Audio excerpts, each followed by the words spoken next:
Hola, mis queridos hermanos, soy Leandro Jaime, sobrino del Padre Luis Toro. Sean todos bienvenidos al canal Padre Luis Toro. Hoy quiero compartir con ustedes este gran testimonio, este hermoso testimonio con nuestro hermano Omar Arciniega desde Perú. Va a estar compartiendo con nosotros estos minutos, esta gran conversión, cómo él reafirmó su fe, volvió a la Iglesia Católica con su familia. Vamos a ver este gran testimonio. Suscríbete al canal Padre Luis Toro y comparta estos videos para que así muchas personas den su conversión, den su testimonio. Dios me los bendiga. Hoy estoy compartiendo un testimonio más, Omar Arciniega, que hoy pues quiere compartir con nosotros su experiencia, cómo fue ese llamado, cómo volvió a la Iglesia Católica después de estar en la Iglesia Evangélica. Cuéntame, hermanito Omar. Hola, ¿Cómo está? Buenas noches, hermano. buenas noches. Bueno, ¿cómo está? Que Eh, Dios la nos, bendiga. nos habla de dónde, hermanito. Yo soy de Perú, del Callao. Ok, qué bueno. Un saludo a toda la gente de Perú que nos escucha en las redes sociales. Dios les bendiga. Igualmente. A qué religión pertenecía? Este, bueno, yo fui como cualquier protestante, ¿no? Bautizado de niño en la Iglesia Católica, pero como se dice, católico de boca nomás. No, nunca entré a una iglesia católica hasta que pertenecía a una iglesia evangélica. Era una iglesia pentecostal. Estaba primero en San Juan del Lurigancho. Me Okay. predicaron el evangelio. Y, y si gusta, puedo seguir, ¿no? Sí, sí, tranquilo. Allá, entonces, en San Juan del Lurigancho, en una iglesia pentecostal, donde me predicaban el evangelio, no sabía nada. Solamente me decían que tenía que abrir mi corazón a Cristo, dejarlo que entre, ¿no? Entrar en mi corazón y recibirlo. Y eso era todo. Pero cuando estuve dentro de la iglesia, ya cambiaron las cosas. ¿Por qué? Porque ya uno tenía que congregar, aprenderle la palabra, y ahí recién sacaban el diezmo, como se dice, ¿no? O sea, como se dice, esto sí tienes que dar. Y después te lo avisaban una vez, dos veces, tres veces, después, ¿sabes qué? Tienes que diezmar porque en sí le estás robando a Dios, y tienen capítulos y versículos que dicen, ¿no? Que le estás robando a Dios. Y entonces comencé a, como se dice, a congregar, pero me di cuenta, porque soy una persona que me gusta leer, que hablaban medias verdades. Entonces, cuando ya me vine al Callao, como se dice, le pregunté al hermano, no, me es imposible, como se dice, seguir en esa iglesia. No, pero de repente por ahí está la misma sede, porque cada congregación tiene, ¿no? Por ejemplo, el Movimiento Misionero Mundial tiene sedes en el Callao y todo. En varias partes. Ok. Pero, ¿qué pasa? Que acá en el Callao no había. Entonces estaba en Agua Viva, que es de la rama de Guillermo Maldonado, Cas Luna, esa rama, donde hablan otro evangelio de la prosperidad, de lo que primero hablan del diezmo, ¿no? Que también lo hablan, por ejemplo, del arrebatamiento, 1 Corintios 15, 51, 52, ¿no? Que no todos moriremos, sino que seremos transformados en un momento, abrir. Toda esa doctrina del arrebatamiento me la sabía. Pero cuando ya congrego en lo que es Agua Viva, ya era lo que era la prosperidad. Y utilizaban el capítulo, el versículo, donde dice que y todo lo que pidieras al Padre en mi nombre, el Padre lo dará. Y tocaban el tema de Mateo 16, 18, 19, pero solamente donde dice todo lo que ates en la tierra será atado en los cielos y todo lo que desates en la tierra será desatado en los cielos. Solamente tocaban ese versículo. Y entonces en el primero decía, puedes, como dice, todo lo que pidas al Padre, puedes pedir carro, puedes pedir casa, puedes pedir oro, puedes pedir lo que tú quieres, el Padre te lo va a dar. Pero pídelo con fe, no dudando. Tienen una doctrina diferente. Y también todo lo que ates, ¿no? O sea, yo podía atar y desatar cosas supuestamente, pero no me daba cuenta lo que era, que ese versículo era de la fundación de la edificación de la iglesia que Jesucristo fundó a los 33 años. Y bueno, si gusta sigo. Sí, sí, claro. Ya entro en Entonces, como vi que me invitaron a un encuentro, me dijeron, ¿te has bautizado? Yo la verdad que sí sabía de niño, pero me decían, sí, no, ese bautismo no vale, te tienes que bautizar. Y yo le digo, sí, porque yo soy católico, ¿no? Pero de boca, porque nunca había ido. Y decían, no, porque ahí le dicen padre al sacerdote. Y en la palabra dice, no llames Padre Nuestro a nadie aquí en la tierra. Entonces, ¿qué pasa? Que yo comienzo a darle la razón. Y también es malo confesarse con otro hombre. Yo decía, ¿por qué? Porque es otro hombre pecador igual que tú. Y en ese tiempo no sabía el versículo que era de Juan 20, del 21 al 23, que dice, ¿no? Así como el Padre me envió, yo lo envío a ustedes.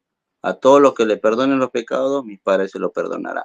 Y ya creo que las personas que están viendo, ¿no? Y las personas que leen la palabra saben el capítulo, el versículo que le estoy diciendo.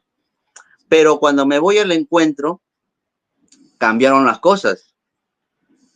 Ya no le llames Padre Nuestro a nadie en la tierra, lo cambiaron porque dijeron no. Tocaron un versículo que era 1 Corintios, si no me equivoco, que decía, yo los engendré.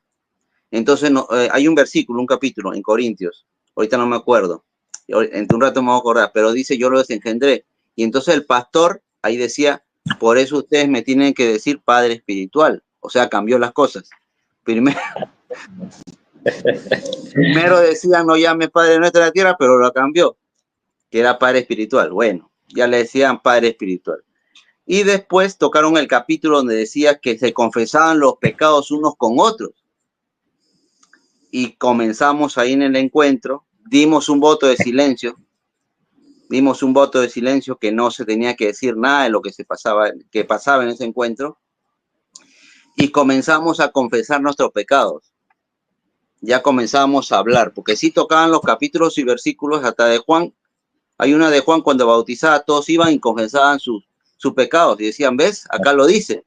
Primero lo negaban allá en la congregación, pero cuando estamos en el encuentro tocaban esos capítulos y versículos. Yo decía, qué raro, se contradicen. Pero hay personas que no tienen ese discernimiento de repente, digo yo. Entonces yo comienzo a pensar, digo, no es correcto, pero si allá me están diciendo en la congregación una cosa y ahora acá en el encuentro me dicen otra. Y confesamos nuestros pecados y después, y tenía mala sospecha yo ahí, y entonces comenzamos a escribir nuestros pecados en un papel. Después de haberlos confesado uno con otro, o sea, todos se tenían que enterar qué es lo que habías hecho tú. ¿Me entiendes? Todos. Habían cosas, pero ya te imaginarás. Grave. Entonces, ¿qué pasa? Día escribir y hacimos como una fogata. Y ahí todos teníamos que quemar nuestros pecados. Supuestamente ahí teníamos que hacer como un rito, ¿no? De entregar nuestros pecados. Después al otro día, porque son 3 días de encuentro, al otro día decían que teníamos que hacer un pacto con Dios. Hacer un pacto con Dios. Y ese pacto consistía en que nosotros teníamos que orar en lenguas, cosa que yo no sabía de qué cosa me están hablando. Yo no sabía qué cosa era eso de hablar en lenguas. Y entonces decía, no, y otro venía y decía, no, te repetía como para que tú digas, no, baragachito, ¿no? Hablar en lenguas te comenzaba a decir, ¿no? Pero, entonces, hermano, ¿era algo inventado por ellos? O sea... yo pensé que era bíblico, pero después cuando yo leía la palabra me daba cuenta que era todo lo contrario, porque ahí si nosotros leímos en Corintios también dice que si uno habla en lenguas, que haya uno que interprete. Y si tú no tienes profecía, si no sabes interpretar, mejor es que te calles. ¿Me entiendes? O sea, yo digo, no, he creído en eso cuando el Espíritu Santo ilumina a la persona y la hace hablar en lengua. En eso sí he creído. Pero es que muchos hermanos también protestantes inventan, ¿no? Inventan ese show de hablar en lenguas, como, sí, llamar la atención o Bueno, usted estuvo en ese mundo, cuéntanos, a ver. Y me di cuenta que leyendo, porque ellos decían, no, tú tienes que leer la palabra y tienes que interpretar qué es lo que te va a decir Jesucristo. Pero dentro de ese estudio bíblico que yo hacía, me toqué que la palabra de Dios no es para interpretación personal. Y también me toqué en el mismo, si no me equivoco, era por ejemplo, Segundo de Pedro 1:20, que decía que ninguna profecía del Evangelio es para interpretación personal, y Segundo de Pedro 3:16, porque muchos la tuercen para su propia perdición. Entonces de ahí yo decía, esto no es correcto lo que yo estoy haciendo, porque yo decía, tú tienes que buscar un capítulo e interpretarlo, pero la Biblia dice que no se puede interpretar a tu manera, porque la puedes torcer para tu propia perdición. Entonces, en ese pacto que íbamos a hacer, teníamos que orar en lengua, pero venía uno y decía, recibe el Espíritu Santo. Recibe el Espíritu Santo. Pero yo ya había leído que no creas en todo espíritu, sino probad de los espíritus. Yo ya había leído ese versículo que no hay que creer en todo espíritu, sino tienes que probar de los espíritus, porque hay unos espíritus que son de Dios y otros que son del enemigo. Entonces veía que ellos imponían las manos, unas personas imponían las manos y la gente comenzaba a revolcarse. Y entonces yo digo que Dios es un Dios de orden. Uno no puede estar revolcándose, hablando, no, lo que se le venga a la gana. Dios es un Dios de orden. Y todos comenzaban a hablar en lengua. Y después nos dijeron que nos teníamos que tocar nuestras partes, ¿no? Y orar para no pecar. Teníamos que orar, ¿no? El miembro masculino o femenino, la persona, bueno, ahí, y tenías que orar para no pecar. Eso fue en la iglesia Agua Viva, ¿no? Que estuve. Y después ya tuve mala sospecha y después sin querer me voy y como permíteme decirle que cuando el padre Luis Toro habló, porque me dice a qué pertenecí yo, ¿no? A qué pertenecí yo, a qué congregación. Fueron más o menos unas 3, 4. De ahí, sin querer me voy porque vi que hablaban malas medias verdades, como dice el padre Luis Toro, y en un carro sube un hermano y me comienza a predicar otro evangelio. Y yo digo, tiene razón, porque era un adventista del séptimo día. Y tocaba los capítulos y versículos del sábado. Y yo como no sabía nada, decía, de repente, esta es la iglesia de Cristo. Y comencé ya a estar con los adventistas, después con los testigos de Jehová. ¿Por qué? Porque comenzaron a hablar a medias verdades. Y prácticamente estuve en 3 y en las Pentecostales Unidas de Unicitarios. Prácticamente estuve en 4 congregaciones. Prácticamente.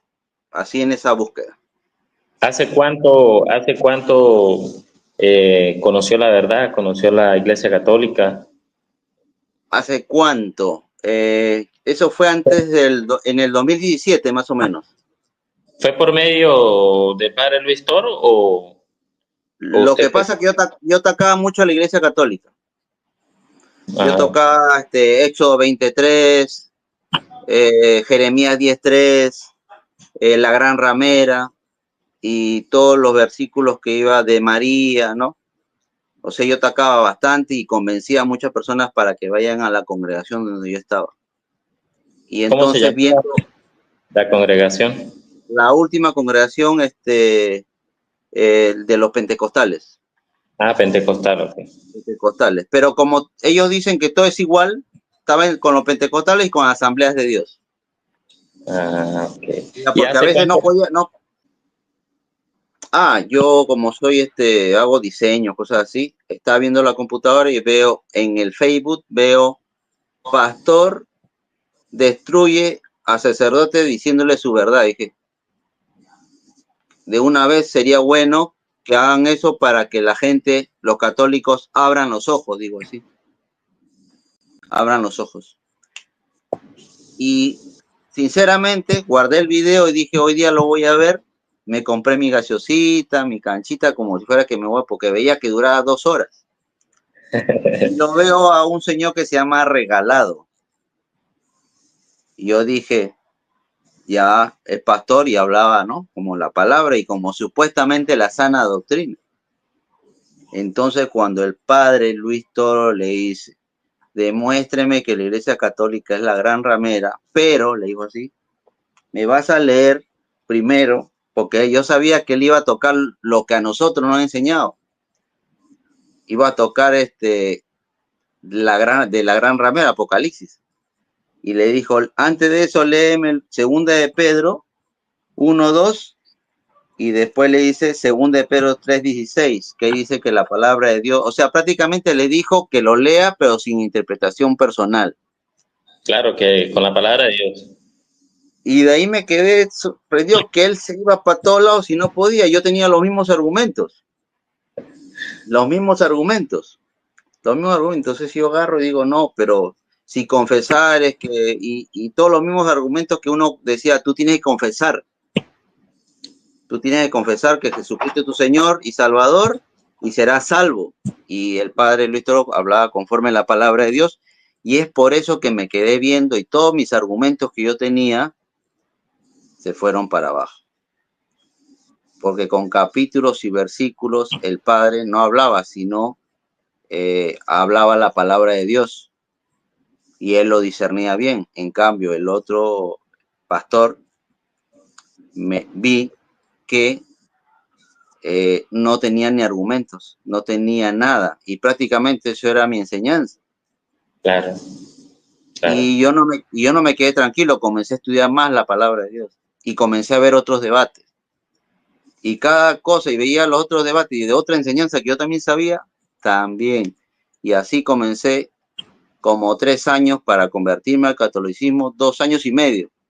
Bendito sea Dios. Para convertirme tenía que estar viendo con capítulos y versículos y con Biblia y con historia, porque también nos enseñaron que Constantino fundó la Iglesia Católica. Claro.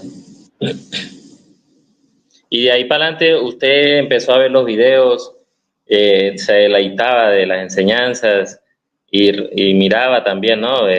Iba mirando, iba viendo la Biblia. Parecía como un exorcismo. Cada vez que yo veía, por ejemplo, Mateo 16, 18, 19, Jesucristo lo está hablando. Tú eres Pedro y sobre esta piedra edificaré mi iglesia. La fuerza del Hades no prevalecerán sobre ella. A ti, Pedro, te doy la llave del reino. Todo lo que ates en la tierra será atado en los cielos y todo lo que desates en la tierra será desatado en los cielos. Y cuando le dijeron por qué le dicen Papa, yo también antes me iba a Isaías porque ya habla de la crucifixión que fue inmolado y cosas así. Y él dice, lee Isaías 20, 22 del 21, si no me equivoco. Y también le estaba dando las llaves del reino, pero de la tierra al mayordomo. Y al que tiene la llave era padre para toda la nación de Judá. Entonces, si lo comparamos con el Nuevo Testamento, Pedro es papa. Tiene fundamentos. Claro. Y ahí, claro, y por ejemplo, yo de la confesión de pecados también en Juan 20 del 21 al 23. A quienes lo perdonen los pecados. O sea, yo iba viendo y prácticamente siempre mi prédica era, ¿no? Por ejemplo, mi prédica era así. Por tanto, Dios amó al mundo que envió a su único hijo para que todo aquel que en él crea no se pierda, mas tenga vida eterna. Esa era mi prédica. Tienes que creerle a Cristo. Pero yo me di cuenta que yo no le creía a Cristo. Ni mis hermanos, ni los protestantes, nadie creía a Cristo. No creían a Cristo en Mateo 16, 18, 19. No creían en Cristo cuando decía Juan 20, 21 de la confesión de pecados. No le creíamos a Cristo cuando Jesucristo mismo le dice, pero tú me amas, apacienta mi cordero, apacienta mis ovejas. No le creía a Cristo cuando Jesús mismo le dice, Pedro, Satanás ha pedido permiso para zarandearlos, ¿no? Como se hace con el trigo. Pero yo he orado por ti para que tu fe no falle. No le creía a Jesucristo. Yo pensaba que sí le creía, pero cuando comencé a leer la palabra, no le creía a Jesucristo cuando Jesucristo en Juan 19, 26, si no me equivoco, dice, mujer, he ahí a tu hijo, he ahí a tu madre. No le creía a Jesucristo, por ejemplo, en Juan 6, si no le quito mucho tiempo, en Juan 6, en Juan 6, 55 al 71, porque mi carne es verdadera comida y mi sangre es verdadera bebida. El que come mi carne y beba mi sangre tendrá vida eterna. Yo estaba como en Juan 6, 66, que como creyendo en Jesús, yo decía que sí le creía a Jesús. Yo, como se dice, ya no andaba con Jesús porque yo no había creído que lo que hablaba Jesús era cierto prácticamente. Yo negaba que Jesús estaba en el pan, estaba en la hostia. Yo lo negaba. Entonces, ahí me di cuenta que, como dice el padre Luis Toro, una cosa es la teoría, otra cosa es la práctica. Yo ahí me di cuenta que no, en sí, no le creía a Jesús, no le creía a la palabra tampoco. ¿Por qué? Porque también Apocalipsis 12, yo lo leía, interpretación personal. Entonces, ella habla de la mujer, ¿no? Que dará luz al hijo, al que regirá con vara de hierro a todas las naciones. Y yo ahora que leo todo Apocalipsis 12, me di cuenta que yo siempre la había torcido. Entonces me di cuenta que prácticamente, que es una persona que no le cree a Cristo, es un anticristo. Anticristo. Sinceramente. Cuando me convertí, primero toda mi familia son evangélicos, eran evangélicos. Sobrinos, primos, sobrinos. Se convirtió hermanos. Su familia también. Toda su familia se convirtió también. Qué bueno, qué alegría. Era como un debate. Me decían, ¿qué pasó? No, lo digo por esto, pero ¿por qué? Y en cada cena que hacíamos era un debate, y sí le digo que era como un exorcismo, como dice el padre Luis Toro. Y a la final, como se dice, todos. Claro que uno que falta, pero mi papá, mamá, mis hermanos, mis sobrinos, todos. Hasta ahora, los que me ven, yo le hablo, no le hablo por contender, sino hablo, y la persona, y sabes que uno no es el que hace el cambio. ¿Quién es el que hace el cambio? Dios. Dios es el que hace, el Espíritu Santo. Y también negaba a María, a mi madre. A mi madre, yo también negaba a María, a mi madre. Entonces, todas esas cosas, me hizo reflexionar. Y ahora, ¿para qué? Me siento en paz. Me siento en paz, me siento tranquilo, me siento feliz, me siento con gozo. ¿Por qué? Porque antes no tenía paz. ¿Por qué? Porque sabía que yo mismo decía que yo le decía a la persona, la predicaba, nosotros tenemos que tomar y beber de la leche espiritual no adulterada, o sea, de la palabra. Porque un poco de levadura leuda la masa, y yo no me daba cuenta que yo mismo estaba adulterando toda la masa. Sí. Y hasta iba a ser pastor todavía.